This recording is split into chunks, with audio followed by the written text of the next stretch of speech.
ஆமா. அவருக்கு கொடிமரம் வெட்டணி அவங்க எல்லாம் அங்க வருவாங்க. எல்லாரும் வருவாங்க. அப்படி வரும்போது அந்த கொடிமரத்திலே அமர்ந்திருந்து அந்த திருச்செந்தூர் நகரிலே வந்து சரி எங்க அண்ணனுக்கு 10 நாட்கள் திருவிழா நடக்கும். ஆமா, மாசி மாசம் திருவிழா. ஆமா. அப்படி நடக்கும்போது 10வது நாள் அன்னைக்கு தேர் ஓடும். சரி. அப்படி தேர் ஓடும் போது ஆமா அந்த இடத்தில் நான் அமர்ந்தேன். சரி. இந்த தேருக்கு முன்பதாக பின்னாடி ஒரு கோயில் ஒண்ணு இருக்கும் பாத்தீங்களா, தேரடி மாடன். ஆமா. அதுல நான் தேரடி மாடனாக அமர்ந்திருக்கும் போது சரி அந்த தேர் இழுப்பதற்கு முன்பதாக ஒரு வெண்பொங்கல் ஒன்று வைத்து ஒரு கடுங்கிடா ஒன்று வெட்டி முதல்ல நான் பூஜை வாங்க வேண்டும். நானும் அந்த தேரடி மாடுன்னு நானும் வழங்கிட்டே இருக்கேன். வருஷம் வருஷம் நம்ம அட்வான்ஸ் கேட்டா பாக்காங்க, நம்மளுக்கு இடம் கிடைக்க மாட்டேங்குது. நீதான் வாங்கி வாங்கி வேற என்ன அப்படியானால் உடனே என்ன தெரியுமா செய்தார்? அப்பா அந்த தேரடியில் நான் அமர்ந்திருந்து தேரடி மாடன் என்று நான் ஒரு பூஜை வாங்க வேண்டும். அப்படியே அப்புறம் தான் அந்த தேர் இழுத்தா ஒழுங்கா வந்து நிலை வந்து சேரும். அப்படியே தந்தை சரியா என்று இப்படி அழகாக வரங்களை வாங்கி கொண்டு சரி அப்பா என்னப்பா இனிமேல் நான் பூலகம் சென்று வருகிறேன், போயிட்டு அப்பா என்று அழகாகவே தனக்கு வாகனமாக ஒரு வெள்ளை குதிரையை வாங்கினார். எப்பா என்னப்பா சென்று வரட்டுமாப்பா, போயிட்டு வாப்பா. என்னடா இருந்தாலும் உங்களை விட்டு போறதுக்கு மனசு இல்லதான், போயிட்டு வாப்பா. அப்படியா சரி, அப்படியானால் சென்று வருகிறேன் என்று சிவ சுடலை ஆனவர் சரி எங்கே வருகிறார் வாருங்கள். பூலோகம் போக வன்றி போக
உலகம் போக வேண்டுமே என்று வன்னும் மதாந்திரம் திண்டு தீவாந்திரம் காடு செடி மலை இவைகளை எல்லாம் கடந்தே எங்கே வருகிறார் வாருங்கள்.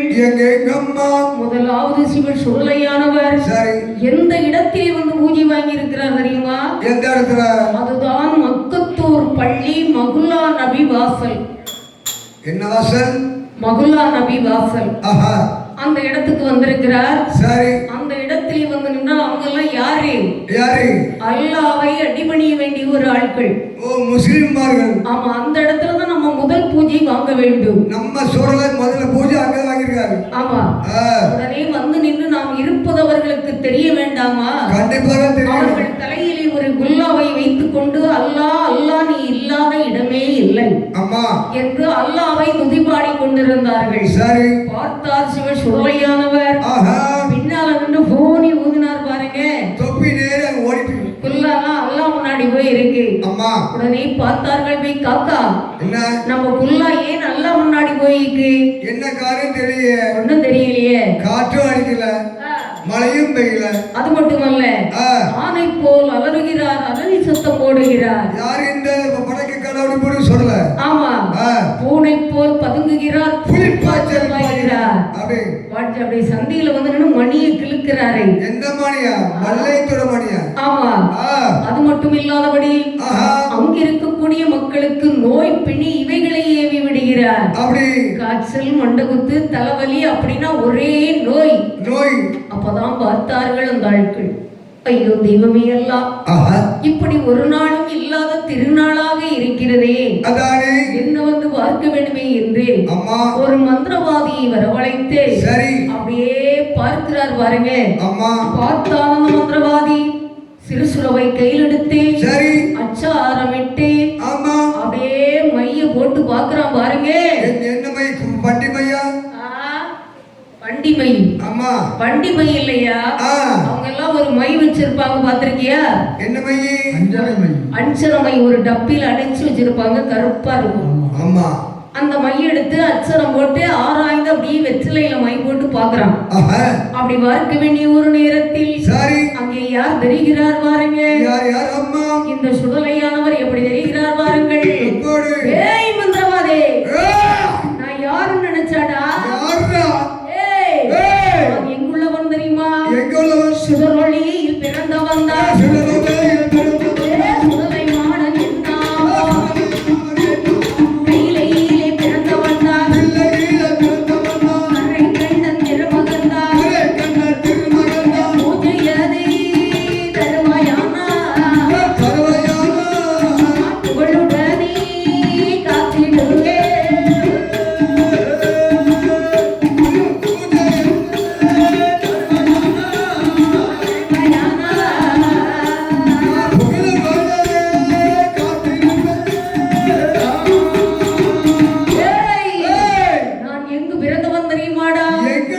கையிலே பிறந்தவன், கரைக்கண்ணன் திருமகன், சுடர் ஒளியிலே பிறந்தவன்.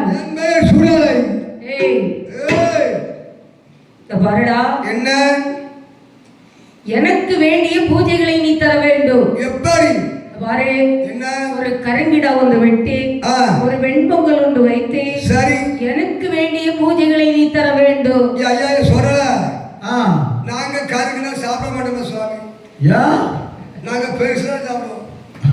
அப்படியா? ஆமா, சின்னதா சாப்பிட மாட்டோம். கருங்கிடா தானே வேணும். கருங்கிடாங்க நாங்க சாப்பிட முடியாது. என்ன செய்யணும்?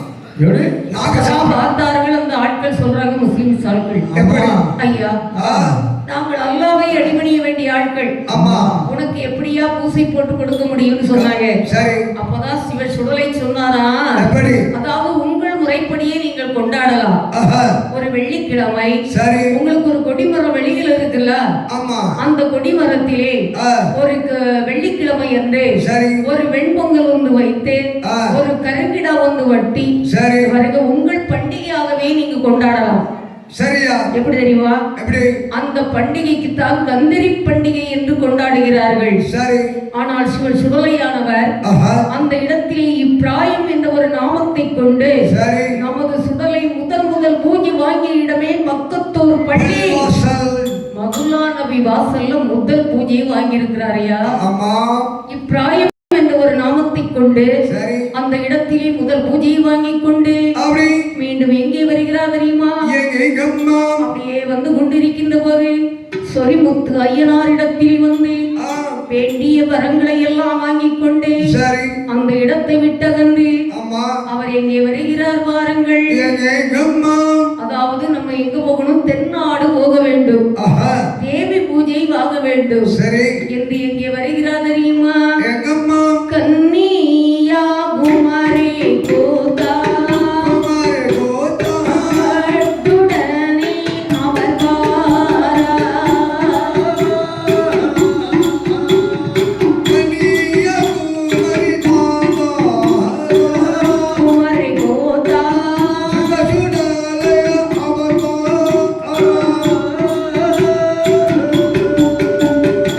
நாடி போக வேண்டும்.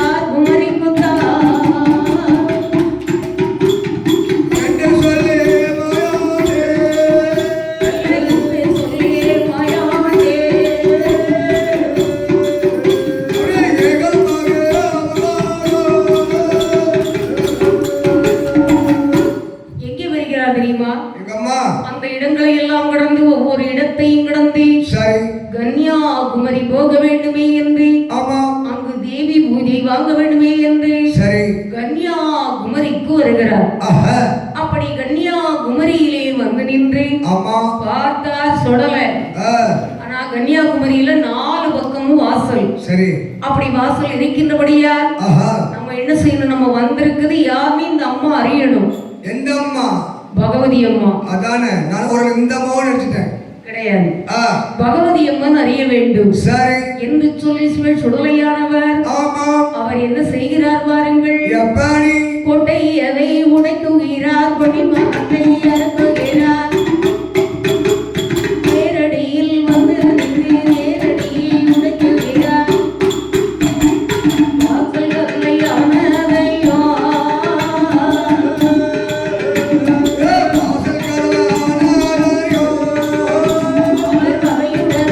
தான் உடைத்தார்.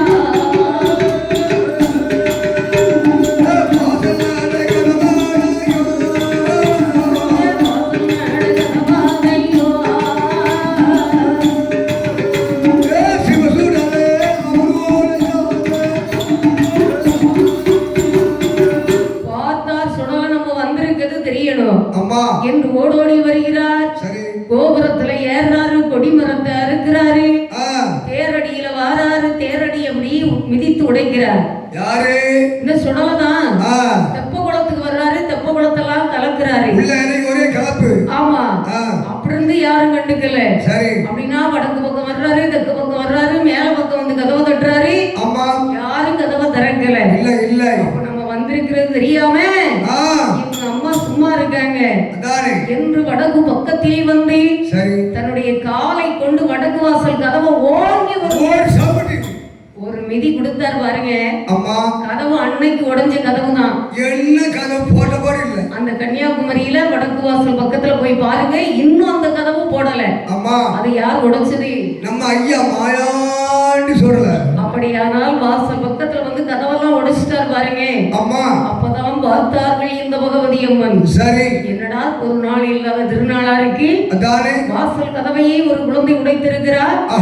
அப்படி என்று வந்து பகவதி அம்மன் கேட்கிறார்கள். சரி என்ன கேட்கிறார் பாருங்கள். எப்படி யாருடவா நீ மகரே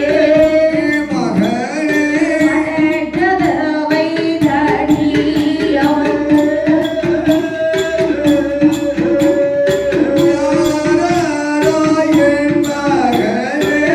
நீ வயலே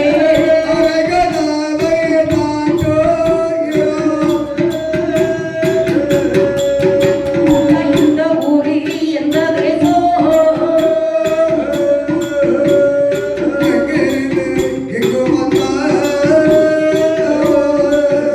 அப்படி வந்த தோரி விவரமாரே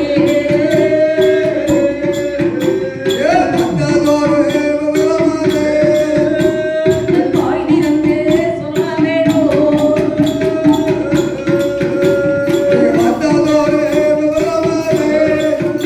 அப்படி வந்த தோரே விவரமாரே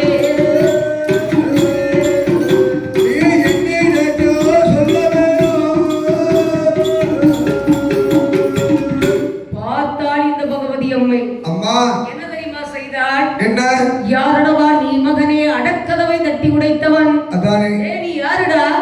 உனக்கு எந்த ஊரு, எந்த தேசம், எங்கிருந்து இங்கு வந்திருக்கிறாய் என்று பகவதி அம்மன் கேட்டார்கள். சரி அப்பதான் உடனே பார்த்தா சிவலை சொல்கிறார். எப்படி அம்மா தாயே பகவதி அம்மா, என்னப்பா அம்மா நான் சொல்வதை கேளுங்கள் அம்மா. சொல்லப்பா அம்மா நான் யார் தெரியுமா?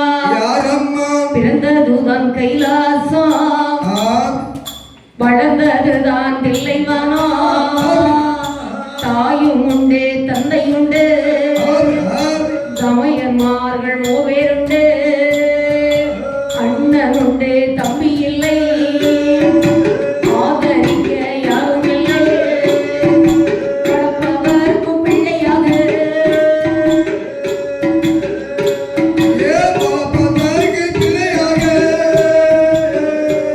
நான் வந்தேன் அம்மா உன்னிடத்தில்.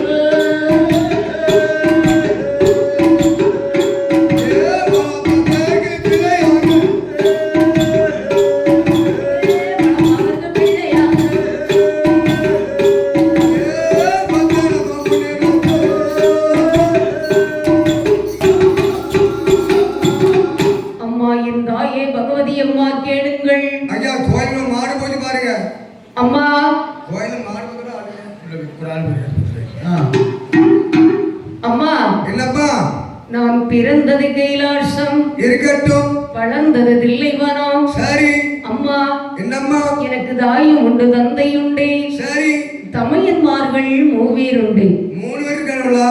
ஆமாம்மா. சரி. அம்மா, அண்ணன் இருக்கிறார், தம்பி இல்லை. அண்ணன் இருக்கா, தம்பி இல்ல. அம்மா, என்னை ஆதரிக்க யாருமே இல்லை அம்மா.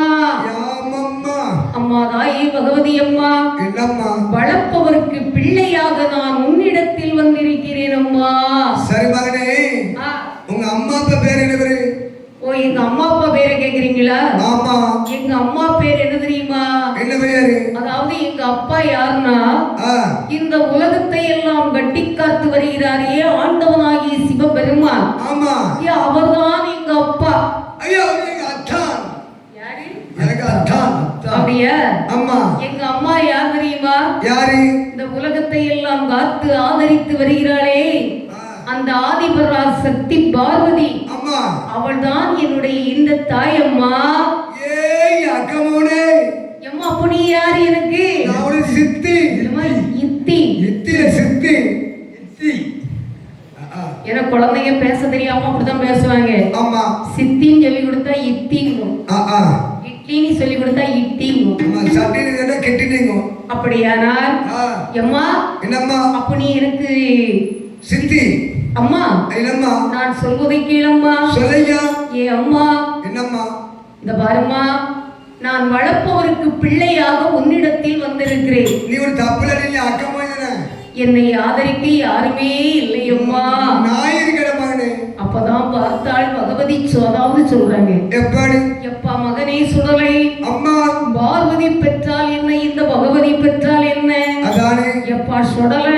என்னப்பா? ஐயா, என் அருமை மகனே. அம்மா. வந்த மகன் போக வேண்டாம், போக வேண்டாம்.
தேரடி உன்காவல், தெப்பக்குளம் உன்காவல், கோபுரம் உன்காவல், கொடிமரம் உன்காவல்.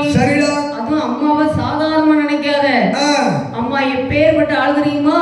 பெரிய பணக்காரியோ. ஆமா. பாருப்பா, இந்த அம்மாவை லேசா நினைக்காத. சரி. இந்த அம்மா கிட்ட 7 கிடாரம் திரவியம் இருக்கு. 7 கிடா இருக்கா? 7 கிடாரம் திரவியங்கள். ஓ, திரவியம்மா. ஆமா. சரி. அந்த திரவியமும் உன்னுடைய காவல் தான். நல்லது. அப்பா, என்னம்மா? அப்படி நீ அழகாக காவல் செய்து வரும் பொழுது சரி, முன் பூஜை எந்தனக்கு, பின் பூஜை உந்தனக்கு. அம்மோ, அது என்னமா உனக்கு மட்டும் முன்னால, எனக்கு மட்டும் பின்னால? அப்படி இல்லப்பா. ஏன்னா இந்த அம்மாவுக்கு சரி சைவ சாப்பாடு தான் பிடிக்கும்.